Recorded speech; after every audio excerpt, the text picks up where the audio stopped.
Hello and welcome to this edition of World at War. My name is Mohammed Saleh. No American president wants to lose a war in an election year, and Joe Biden knows this better than anyone else does. So when reports started to emerge that the United States of America had been shipping the long-range ATACMS missiles to Ukraine even before the American Congress passed the $61 billion security assistance package, what became abundantly clear was that the American strategy was to kick the can beyond the November presidential elections before any resolution or negotiations could be held for the Ukrainian war theatre. Make no mistake about this, last year the United States had pumped in a similar amount of weapons and money into the Ukrainian counteroffensive, which yielded very little on the ground. The newly sent ATACMS with a range of 300 kilometers will not change the reality on the ground. In its response, Moscow has begun targeting the Ukrainian railway lines and other means of logistics that can be used to transport the American weapons to the Ukrainian front lines. And this week, Russia has also begun deploying the S-500 Prometheus air defense systems with the claim that these new interceptors can even shoot down hypersonic missiles. So what's actually unfolding on the Ukrainian battlefield at the moment? Our next report gets more details. Russia's strategy is clear.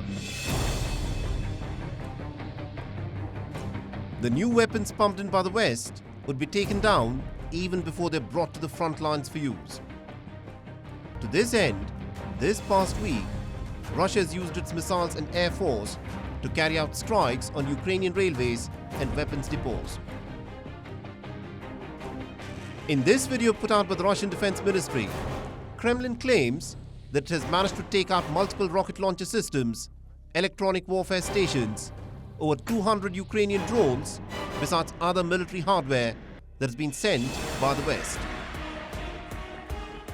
After hemming and hawing for over 6 months, Joe Biden managed to get the American Congress to approve the military aid to Ukraine. And American weaponry that had dried up in the Ukrainian war is now back in the battlefield again. I'm making sure the shipments start right away. In the next few hours, literally the few hours, we're going to begin sending in equipment to Ukraine for air defense munitions, for artillery, for rocket systems, and armored vehicles. You know, this package is literally an investment, not only in Ukraine's security, but in Europe's security, in our own security. We're sending Ukraine equipment from our own stockpiles. Then we'll replenish those stockpiles with new products made by American companies here in America. ATACMS with a range of over 300 kilometers have been handed over to the Ukrainian forces, and they've been in use at least since the 17th of April. The influx of American military aid means that all negotiations are off the table, and this is evident on the ground. Ukraine has resorted to the deliberate targeting of the Russian oil refining capacity. This video is from Russia's Smolensk region. A drone attack on the Russian oil refinery here sparked a massive blaze on the 24th of April. In the last 2 years of the war, Western sanctions have largely failed in curbing the financial muscle of Russia. So Kiev has now taken matters into its own hands and has been repeatedly striking at Moscow's oil refining capacity that contributes to almost 40% of Russia's GDP. On the 22nd of April, after a protracted period of pitched battles, the Russians claim to have overrun the Ukrainian defense forces in Novomkilivka in the Donetsk region. Further north, the Russians claim to be in control of another settlement called Bogdanivka, as they are slowly beginning to surround the crucial strategic town of Chasiv Yar. According to the Ukrainian military, Russia at this moment has pumped in an estimated 25,000 troops to capture Chasiv Yar before the 9th of May, when Moscow observes its Victory Day parade.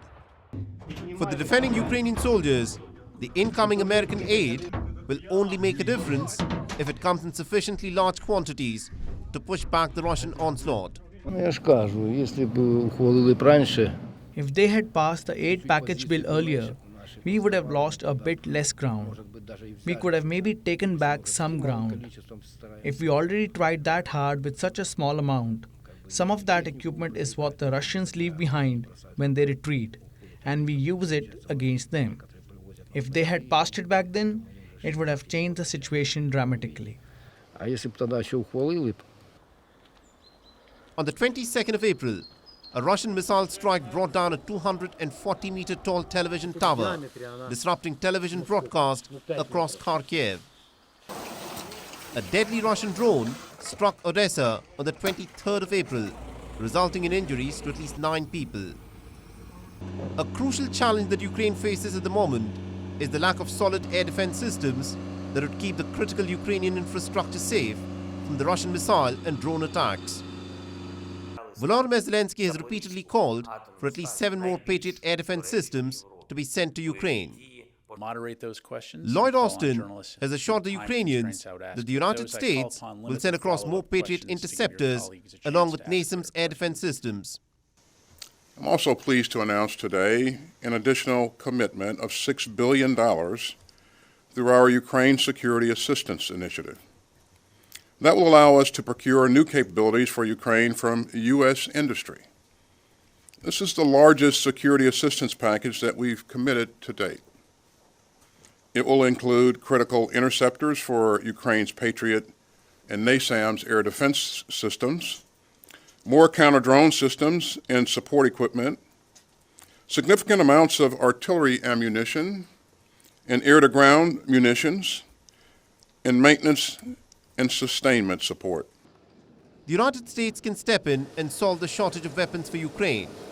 But the biggest challenge that confronts Kiev at this moment is to convince the young men of fighting age to sign up and go to war against the Russian invading forces. The patriotic flood of volunteers who had signed up to join the army at the outbreak of the war is drying up. In the month of March, Kiev's top military general had said that Ukraine would need to mobilize almost 500,000 soldiers, for which over 130 recruitment centers across the length and breadth of Ukraine have been opened up. But there are issues of trust that are keeping a lot of Ukrainians out. Many people are hesitating and don't want to sign anything with the government. There is no trust. Objectively and subjectively, there is none. Okay, then it means we couldn't convince them, even though there are many arguments as to why signing a contract has its advantages. Thus, join the mobilization, but not just anywhere. There are up to 80 military bases that you can join through mobilization. Find yourself a position, communicate, and join.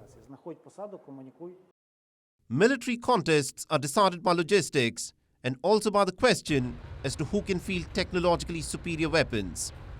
And this week, Russia deployed its first batch of S-500 Prometheus air defense systems with the claim that these missiles can shoot down even hypersonic missiles. The Russia-Ukraine war is a direct contest of weapon systems fielded by Russia and the West.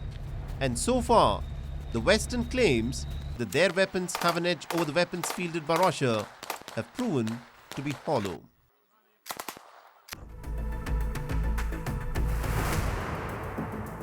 University after university in the United States of America are witnessing anti-war demonstrations, where youngsters who are shocked and their consciences pricked by the horrific carnage that has been perpetrated on the Palestinian people in the Gaza Strip by the Israeli offensive that has largely used American weapons have now stepped out to protest.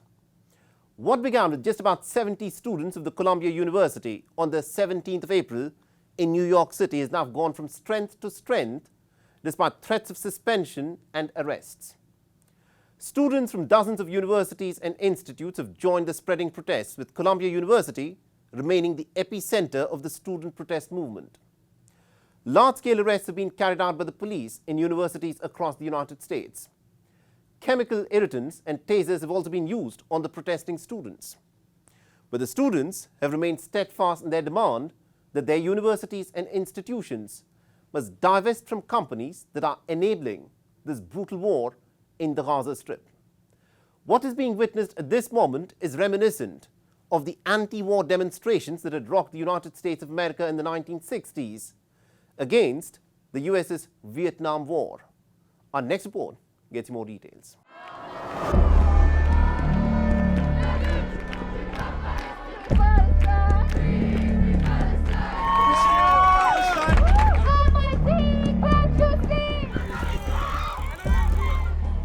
A wave of anger is sweeping across college campuses in the United States.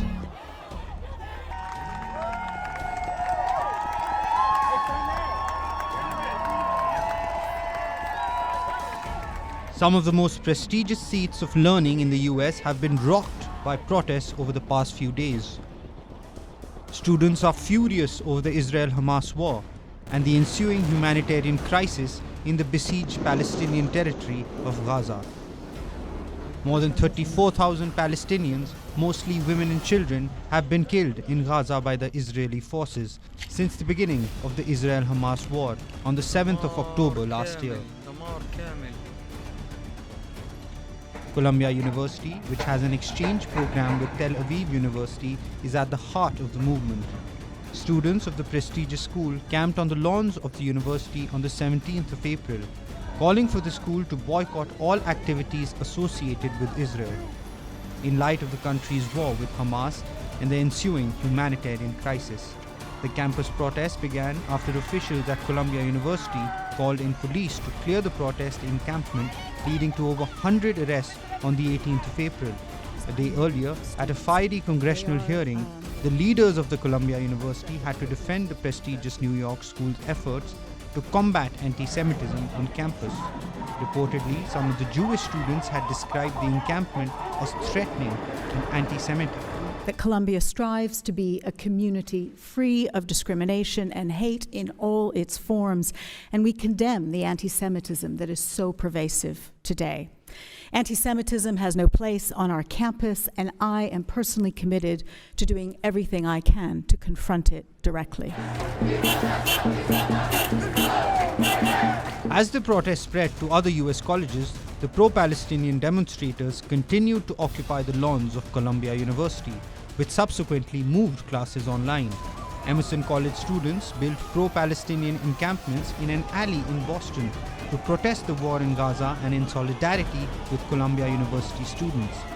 Massachusetts Institute of Technology and Harvard soon followed. As student demonstrations gathered pace, New York Police Department arrested 133 people at the New York University, Free Palestine! who were later released after being issued with court summons. But these arrests failed to dampen the spirit of protesters, which included many Jewish students and even faculty members. The Gaza Solidarity Encampment is a reflection of the Jewish tradition of togetherness and liberation. I have never felt more proud to be Jewish and more in line with the values of my faith than when I was being taken out of Columbia's lawns with my hands zip-tied behind my back, alongside 107 other students, risking safety and suspension in order to push our university to divest from genocide, apartheid, and occupation in Palestine. I am extremely concerned about anti-Semitism. I have been my entire life.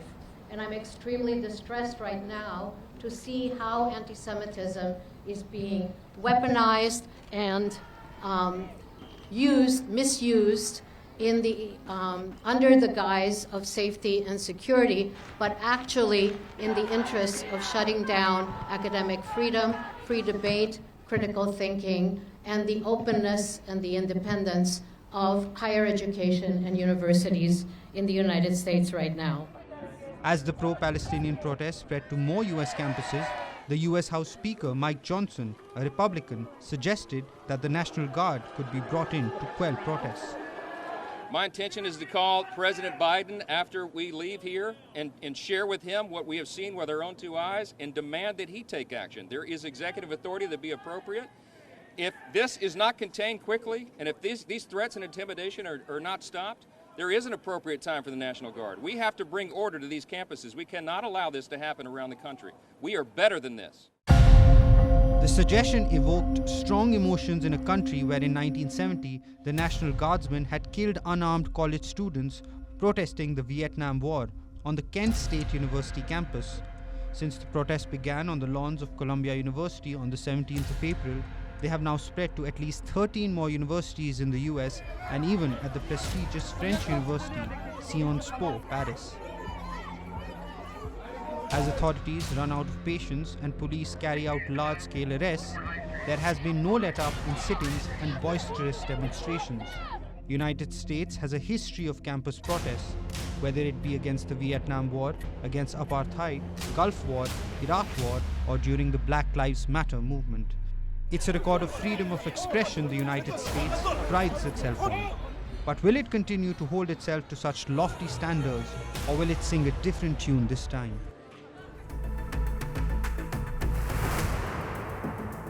The Myanmar is a key border town and a major trade hub in eastern Myanmar along the Thailand border. Fierce fighting between the Myanmar military and armed ethnic groups had broken out around Myanmar earlier this month, forcing thousands of people to flee. On the 11th of April, in yet another big blow to the Myanmar military, the resistance fighters and the ethnic minority rebels had seized Myanmar, further denting the military's battlefield credibility. But the Myanmar military had launched a counter-offensive, ultimately forcing the rebels to withdraw from this crucial town. Does this first major reversal suffered by the rebels now signify a turning of the tide in Myanmar's civil war? Our next report explores.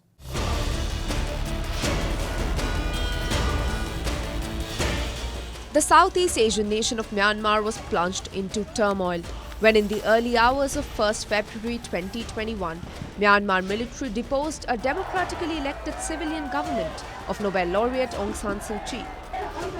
The military accused Suu Kyi's party, National League for Democracy, of widespread fraud during polls held weeks before, in which the military-backed candidate was trounced by the NLD. Mass protests against this illegal power grab erupted across the country. Military generals responded to these nationwide protests with brute force. More than 25,000 people were arrested for opposing the coup, with almost 20,000 of them still in detention. Simmering anger against the junta snowballed into a nationwide armed resistance movement, which is now increasingly operating in tandem with established ethnic armed groups, challenging the military across Myanmar. An alliance of 3 Myanmar ethnic minority groups, called the Brotherhood Alliance, waged a coordinated offensive named by rebels as Operation 1027 since the 27th of October last year, thereby rattling the military. On the 11th of April, the border town of Myanmar, adjacent to Thailand, was wrested from military control by a coalition of anti-junta forces led by Karen National Union. Myanmar is particularly significant to the military, considering $1.1 billion worth of trade passed through it in the last 12 months. For the Myanmar military, regaining control of Myanmar is like reclaiming a vital economic lifeline. If they let the opposition OKNU continue to hold on, it will gradually affect the economy in Mo Lam Yine and Yangon, which are major cities in Myanmar, and cause problems. The Myanmar junta is now counting down to its downfall. This is because Myanmar military bases along the mountainous border are under attack and are seized by rebels and ethnic groups, leading to an encirclement of the Myanmar military. This situation puts the Central Command in Naypyidaw, which controls all military operations, in a difficult situation. Replacements of junta forces attempted to advance on Myanmar for days, but were repeatedly repelled by the rebels, who blocked and intercepted the junta troops. There are no worries about this. Since we got the news, we've been vigilant and we fought them. We managed to destroy 1 tank and 3 transport trucks, and the Myanmar military suffered injuries and retreated. 1 senior officer was among the injured. But now, in a major reversal of fortune for the Myanmar military, the Karen National Union has retreated from Myanmar. The rebels, though, have termed the retreat a temporary one. The military, in their counter-offensive to retake Myanmar, were assisted by the Karen National Army, a militia with a history of shifting allegiances. Despite this recent gain, Myanmar's ruling military, once considered the most powerful army in Southeast Asia, is at its most vulnerable in the past 60 years and is facing its sternest challenge.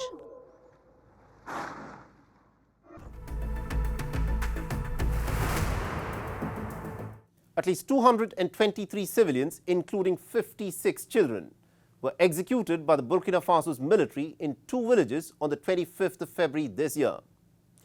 This startling revelation came to light 2 months later, on the 25th of April, in a report that was filed by Human Rights Watch. The mass killings have been termed to be among the worst army abuse incidents in the country in nearly a decade. The Burkinabe authorities so far have not commented on this report. Instead, they've suspended a couple of international broadcast stations for 2 weeks for their coverage of the Human Rights Watch report. But this incident has raised a number of troubling questions. Why are villagers in Burkina Faso often at the receiving end of the army's counter-insurgency operations? Our next report gets you more.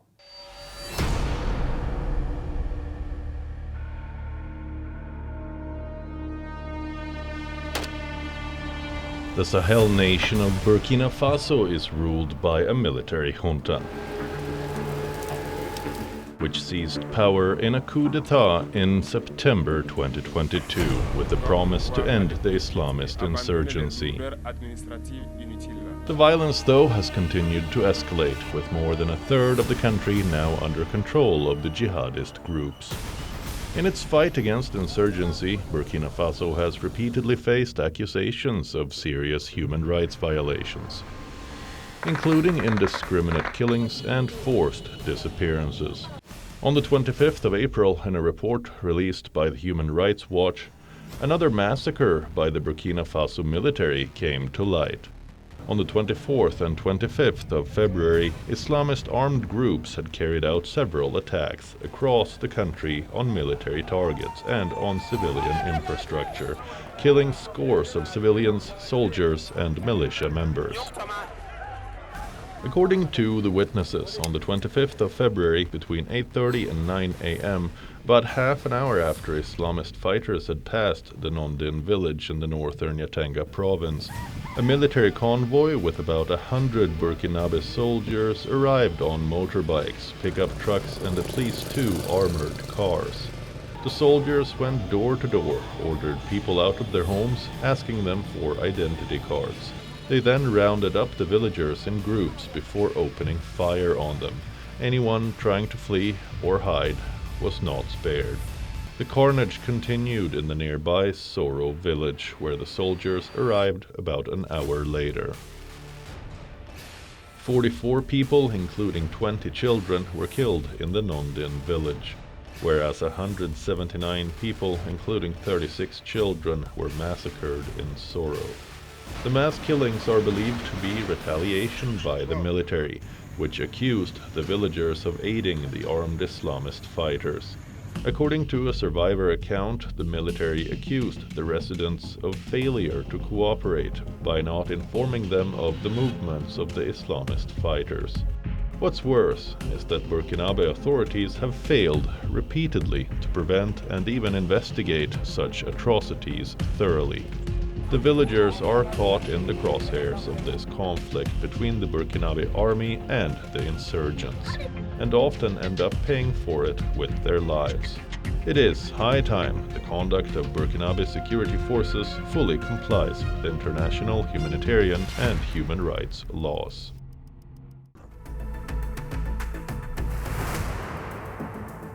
And with that's a wrap on this edition of World at War. And if you want to reach out to me with any comments, feedback or suggestions, feel free to do so on the ID that you're seeing on your screens. I'm your host, Mohammed Saleh, and I'll see you again next week.